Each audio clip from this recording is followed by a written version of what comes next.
Hi folks, welcome. You've just caught me here. I've just packed this kiln for a glaze firing, and I just wanted to bring you in on it very quickly because I haven't got much battery left on the old camera.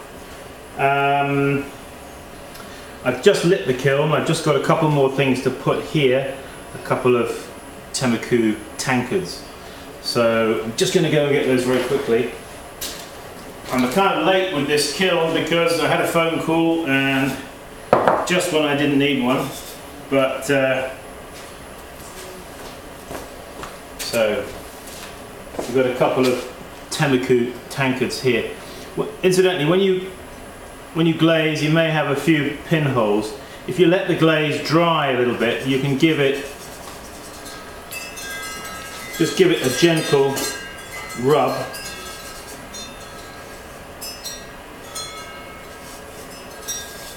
Make sure the bottom is clean, okay? And then you can locate that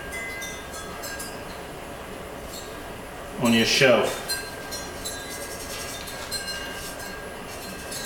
You want to take into consideration when you're packing a glaze, well, any kiln really, you want to take into consideration the flame path.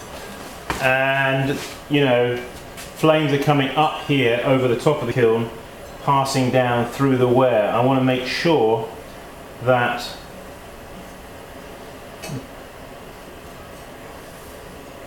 flame paths are not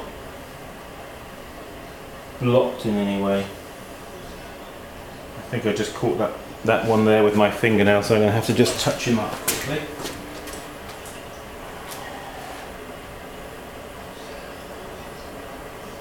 So, yeah, it's now 5:30 in the evening and I want to fire this before bed. So, I'm allowing about an 1/8 or a 1/16 of an inch between the pots. It's fairly tight, but that's okay. I'm fairly experienced at doing this, so I know. I cast my eye over everything very carefully and I make sure. Let me just bring you in on this very quickly before the battery dies. So you can see here, I've got like a half shelf on the top. Alright, the flames are going to come up here on either side of these two tall ones, up there and up here.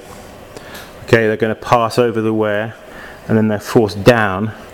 And then they have to exit underneath the shelf down there, and then underneath the main shelf at the very bottom, and then up the chimney here, and then of course that coincides with that hole there. Just be a bit careful when you're packing. You make sure no bits fall inside pots, bits from the roof here or anywhere else. Now I do have a little bit of space just along the front there. I'm just trying to think of something I can just snick in there, something small. I'm not sure if you can see, but the cone is down there. I've just got one cone 10 down there, and you can see the burners are alight on a very low flame. Now I have used my vacuum here to suck out the burner ports down there, because those burners, they can start to rust and little bits of iron flake off the burners and fall into the burner ports there, and you really need to vacuum those out, otherwise they get carried up through the kiln and those little pieces of rusty iron land inside the pots, which you don't really want. So that's that. Have I got something I could just put in there? Something small. I've got everything out. You can see there's a right mess here all over the table, all different pieces. Maybe that little tea bowl there. I don't know if he'd fit in. It's always a temptation, isn't it, to try to get just one extra piece in. Well, yeah, he would fit there, wouldn't he? Quite easily, or there even. Yeah. I think I'm going to have to get him. I think I'm going to have to get him glazed up. What else have we got over there on the shelves? Yeah. We're like this, aren't we? We have to just try and get the last little one in. Maybe I just put the camera back on here quickly. And I've got a glaze here. This is a Nuka glaze, which is 33 wood ash, 33 flint and 33 feldspar.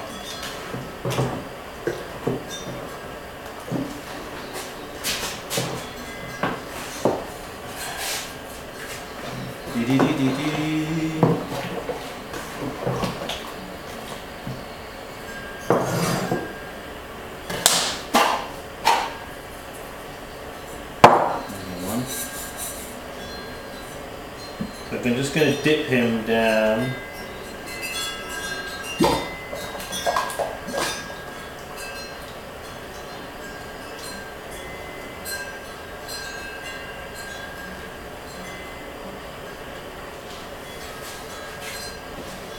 I just made him up, we got this morning, that glaze actually.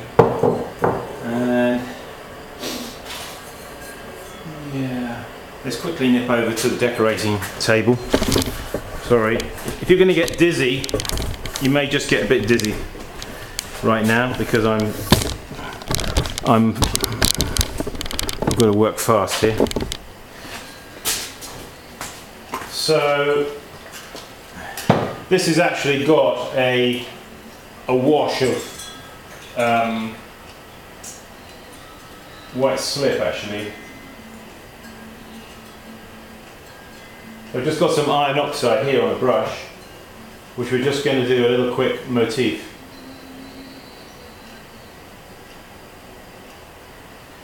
Because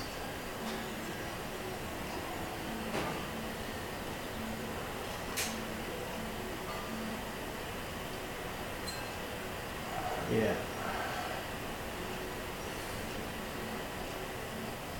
When in doubt, a few grasses.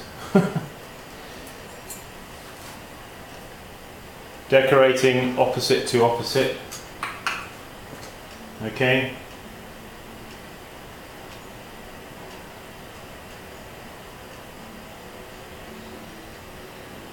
I mean opposite face to opposite face.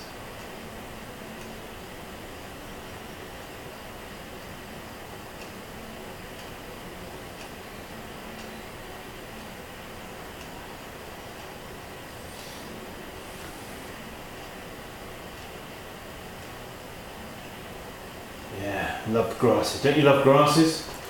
Ooh, grasses, don't they? Don't you just want to pick up a brush and... Okay, I'm going to take this little grassy decoration, and I'm going to dip it on the inside, and then I'm going to spray ash over the outside. Bear with me.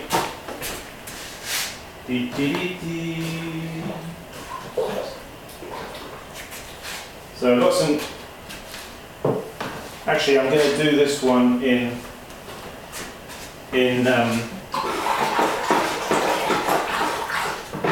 Celadon.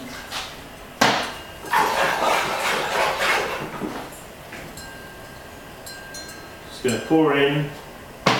You may not see me, you may be out of camera view. Sorry about that if you are. Alright, I've just put them. Now I'm going to take some of that wood ash you saw me mixing up yesterday, and I'm going to spray it on.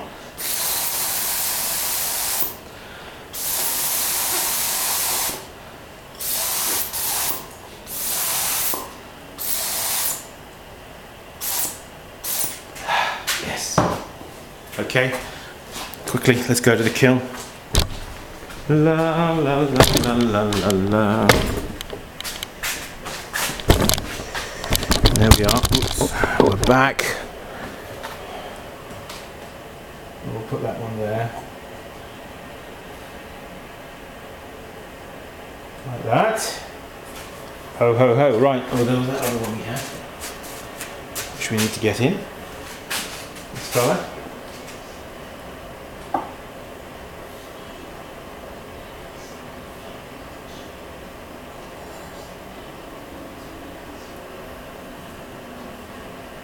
Okay. I think that's it, folks. I think that is it.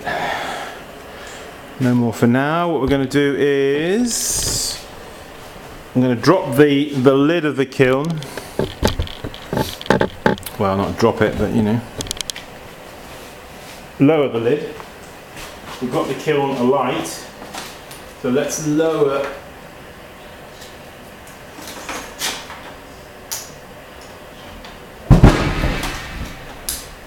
What's that?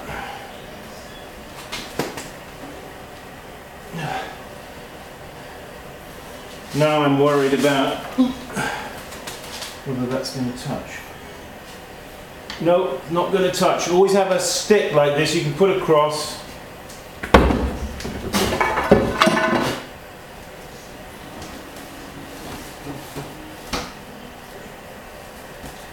Okay.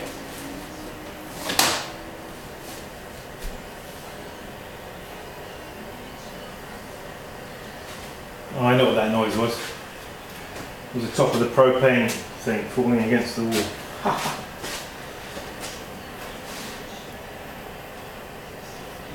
Right, what I need to do now is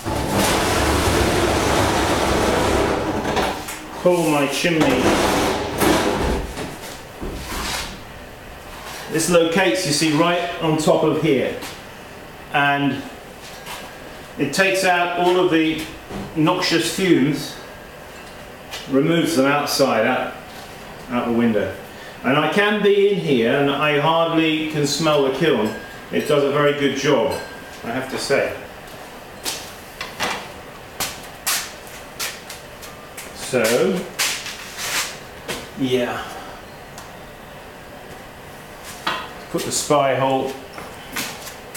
Well, we can leave the spy hole bung out just for the minute, just while it's in this initial heating up phase.